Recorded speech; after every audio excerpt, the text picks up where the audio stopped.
Assalamualaikum warahmatullahi wabarakatuh. Perkenalkan, nama saya Titania Astra Jingga dengan NIM 09011281924053 dari kelas SK Reguler B. Baiklah, di sini saya akan menjelaskan progress report dari proyek yang saya ambil untuk mata kuliah kecerdasan buatan. Di sini saya menentukan judul, yaitu menentukan prioritas lokasi vaksinasi COVID-19 dengan menggunakan fuzzy logic.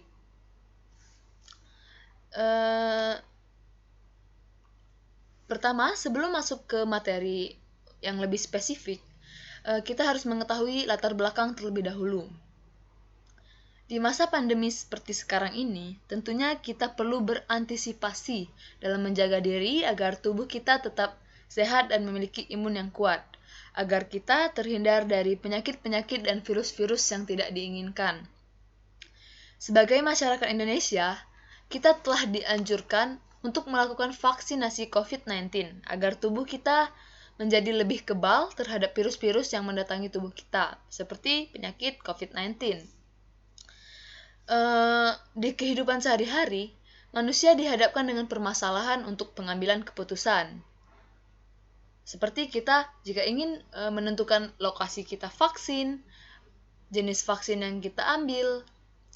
Nah, hal ini juga terjadi pada saat menentukan prioritas lokasi vaksinasi COVID-19.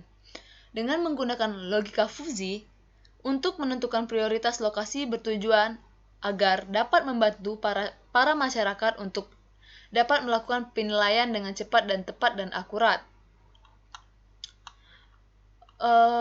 Kita di sini menggunakan metode fuzzy logic, maka kita harus mengetahui apa itu fuzzy logic.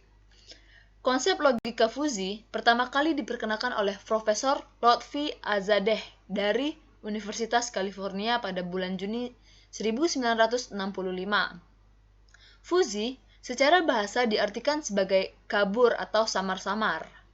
Dan secara logika, fuzzy logic adalah bentuk logika bernilai banyak, di mana nilai kebenaran variabel dapat berupa bilangan real antara 0 dan 1. Hal ini digunakan untuk menangani konsep kebenaran parsial, di mana nilai kebenaran dapat berkisar antara sepenuhnya benar atau sepenuhnya palsu. Logika fuzzy ini sendiri digunakan untuk menerjemahkan suatu besaran yang diekspresikan menggunakan bahasa atau linguistik. Misalkan, besaran kecepatan laju kendaraan yang diekspresikan dengan pelan, agak cepat, cepat, dan sangat cepat. Atau di dalam COVID-19, misal, tingkat COVID pada suatu daerah dapat dikatakan tinggi, sedang, atau rendah. Zona hitam, merah, atau putih, misal. Dan logika fuzzy menunjukkan sejauh mana suatu nilai itu benar dan sejauh mana suatu nilai itu salah. Untuk dalam logika fuzzy itu sendiri, kita mengambil metode Mamdani. Proyek ini menggunakan implikasi Mamdani untuk mendapatkan hasil. Dan komorbiditas dan jumlah kasus kematian ditetapkan sebagai parameter input. Metode Mamdani atau sering juga dikenal dengan nama metode Min-Max. Dalam metode ini, pada setiap aturan yang berbentuk implikasi anteseden yang berbentuk konjungsi mempunyai nilai keanggotaan berbentuk minimum, sedangkan konsekuen gabungannya berbentuk maksimum. Jadi, dalam tahapan-tahapan analisa yang akan dikembangkan dengan menggunakan logika fuzzy ini meliputi fuzifikasi, basis pengetahuan fuzzy, mesin inferensi, dan defuzifikasi. Tadi kan saya sebutkan di sini, komorbiditas dan jumlah kasus kematian ditetapkan sebagai parameter input. Apa sih komorbiditas itu? Nah, CDC melaporkan bahwa komorbiditas adalah lebih dari satu penyakit atau kondisi yang ada pada orang yang sama pada waktu yang sama, atau sering kita kenal seperti komplikasi penyakit ya. Nah, kondisi ini seringkali merupakan penyakit kronis atau jangka panjang yang disebut dengan kondisi komorbiditas. Multimorbiditas, kondisi kronis multiple, atau kondisi yang hidup berdampingan. Nah, beberapa individu mungkin memiliki peningkatan risiko infeksi COVID-19 jika mereka menderita asma. penyakit cerebrovaskular, cystic fibrosis, tekanan darah tinggi, HIV, defisiensi imun, demensia, penyakit hati, merokok, kehamilan, fibrosis paru, thalassemia, dan tipe 1 diabetes. Intinya, COVID-19 akan lebih mudah terjangkit jika kita memiliki komorbiditas. Oke, kita langsung saja masuk ke tahapan-tahapan yang akan dilakukan. Pertama, di sini kita akan menyiapkan data. Kedua, kita akan mengidentifikasi parameter. Adapun dalam proyek ini, saya mengambil beberapa dataset dalam format CSV. Lalu saya tampilkan dalam menggunakan Jupyter Notebook. Di sini dapat kita lihat data-data berdasarkan CSV ya, yang sudah saya ambil di sini. Terdapat 4 dataset. Untuk dataset yang pertama, di sini kita menggunakan data COVID dari berbagai negara ya, berbagai lokasi, Afghanistan dan lain-lain. Di sini saya coba menampilkan menggunakan Jupyter Notebook hanya 5 baris karena terlalu panjang jika untuk ditampilkan semuanya karena ada ribuan data ya. Untuk data yang kedua di sini ada kematian sementara berdasarkan jenis kelamin dan umur. Di sini juga saya tampilkan 5 baris pertama saja. Dan selanjutnya di sini ada data ketiga, yaitu kematian sementara COVID-19 berdasarkan ras dan asal Hispanik dan usia. Di sini ya terdapat ras dan dasar Hispanik serta juga usia. Dan yang terakhir di sini ada kondisi yang berkontribusi pada kematian COVID-19 menurut negara dari bagian dan usia sementara 2020 sampai 2021. Semuanya kita tampilkan dalam 5 baris pertama. Dan selanjutnya adalah untuk mengidentifikasi parameter. Pada proyek ini sudah disebutkan sebelumnya, kita menggunakan implikasi Mamdani untuk mendapatkan hasil. Dan komorbiditas dan jumlah kasus kematian ditetapkan sebagai parameter input, sehingga parameter di sini sudah diidentifikasi ya. Selanjutnya dimasukkan ke dalam data untuk diproses ke tahapan selanjutnya. Dan yang tahapan ketiga adalah membuat diagram.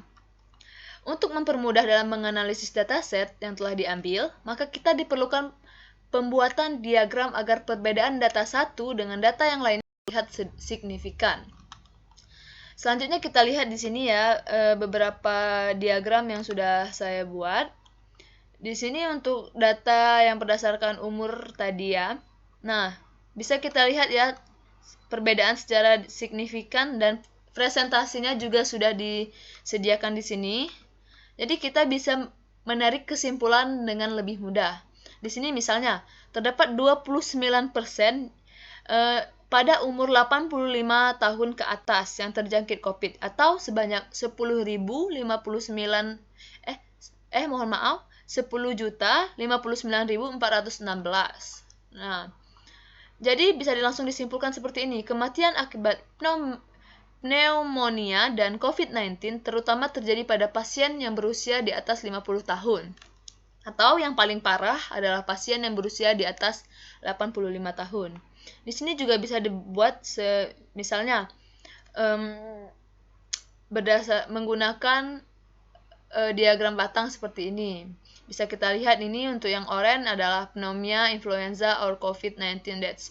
Di sini untuk batang yang berwarna oranye masih menjuarai untuk yang penyebab kematian.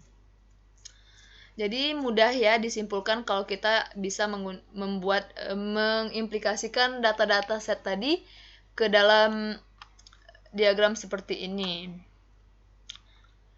Selanjutnya kita masuk ke tahapan selanjutnya, yaitu mengimplementasikan fuzzy logic. Untuk pengimplementasian fuzzy logic itu sendiri, setelah data itu disusun dan dirapikan sedemikian rupa dengan tahapan-tahapan yang sudah saya jelaskan sebelumnya, selanjutnya melakukan pengimplementasian metode fuzzy logic dengan tahapan-tahapan yang ada di dalamnya. Di sini, tahapan dalam menyelesaikan masalah terdapat 4 berdasarkan metode Mamdani. Pertama ada fuzifikasi. Fuzifikasi ini sendiri dapat kita ketahui adalah proses yang dilakukan untuk mengubah variabel nyata menjadi variabel fuzzy. Hal ini ditujukan agar masukan controller fuzzy bisa dipetakan menuju jenis yang sesuai dengan himpunan fuzzy. Pemetaan dilakukan dengan bantuan model dari fungsi keanggotaan agar dapat diketahui besar masukan tersebut derajat keanggotaan. Selanjutnya ada perancangan rule ya, nomor 2, atau yang sering kita sebut basis aturan. Perancangan basis aturan adalah himpunan implikasi fuzzy yang berlaku sebagai aturan dalam sistem. Dan yang ketiga ada penalaran, atau yang sering juga disebut dengan inferensi fuzzy. Adalah suatu cara penarikan kesimpulan berdasarkan seperangkat implikasi fuzzy dan suatu fakta yang diketahui. Pada inferensi fuzzy atau penalaran, akan memproses aplikasi fungsi implikasi dan komposisi aturan dari variabel input yang diberikan. Dan yang terakhir ada defuzifikasi. Defuzifikasi adalah proses pemetaan himpunan fuzzy ke himpunan tegas Kripps. Proses ini merupakan kebalikan dari proses fuzifikasi. Input dari proses defuzifikasi adalah suatu himpunan fuzzy yang diperoleh dari komposisi aturan-aturan fuzzy, sedangkan output yang nanti akan dihasilkan merupakan suatu bilangan pada domain himpunan fuzzy tersebut. Sehingga, jika diberikan suatu himpunan fuzzy dalam ring tertentu, maka harus diambil suatu nilai Kripps tertentu. Di sini, pada codingan tadi sudah ada pengimplementasian sementara yang nanti akan saya rubah lagi pada project final ya. Ini saya melihat contohnya pada GitHub. Di sini kita membuat fuzzy sets pertama. Nah, selanjutnya kita memilih beberapa rentang yang spesifik ya untuk dibuat triangular plotnya. Seperti ya, saya berikan contoh satu contoh saja sementara ini. Misal, untuk usia 65 tahun ke atas, di sini kita buat triangularnya. Atau di sini ada rentang kematian dari cardiovascular, diabetes prevalence, dan lain-lain sebagainya. Nanti akan dijelaskan secara spesifik pada project final. Atau di sini juga kita bisa membuat histogram berdasarkan rentang yang dipilih. Misalnya ini untuk rentang umur 65 tahun ke atas. Ini untuk cardiovascular death rate. Sehingga kita bisa melihat seberapa berpengaruhnya penyakit tersebut untuk kematian. Jadi berdasarkan lokasi-lokasi di berbagai negara. Sekian, terima kasih dari penjelasan project yang sudah saya buat. Mohon maaf apabila ada salah kata. Pada Allah saya mohon ampun. Terima kasih. Wassalamualaikum warahmatullahi wabarakatuh.